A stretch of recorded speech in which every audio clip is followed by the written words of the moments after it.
Faa'iidooyinka uu qubka moosku u leeyahay maqaarka. Yaraynta muuqaalka da'da.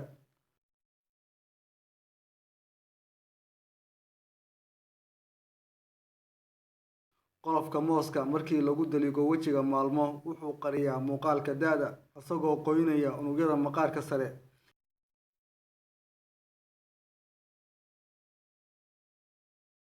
Waxaad isku daraysaa qolofka mooska oo aad shiidid ama tuntid iyo ukun, kadibna wejiga ayaad marinaysaa adoo u daynaysa 10 daqiiqo, kadibna ku dhaq biyo kulul.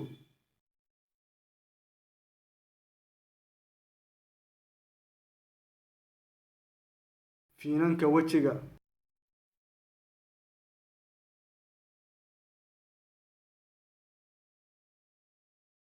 Qolofka moosku wuxuu daawo u yahay finanka ka soo baxa wejiga.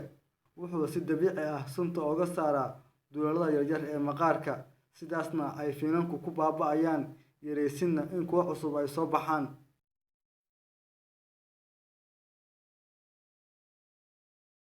Waxaad qolofka mooska ku daligaysaa meelaha uu kaga yaalo finanka, kadibna maaddooyinka ku dhex jira ayaa nuugaya oo dilaya finanka.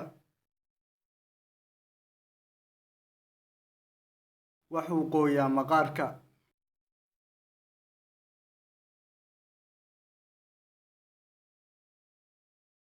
Qolofka moosku waa qooyo maqaar waxaana ku jira maadada potassium oo iftiiminaysa muuqaalka maqaarka.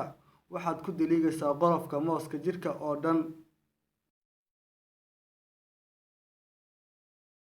Madowga indhaha hoostooda.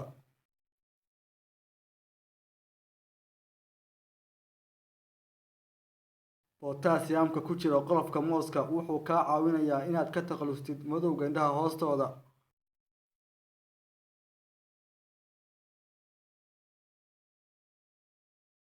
Waxaad dul dhigaysaa qolofka mooska indhaha korkooda adoo ku daligaya, waxaadna u daynaysaa muddo ilaa 30 daqiiqo ah, kadibna biyo qandac ah isaga mayr.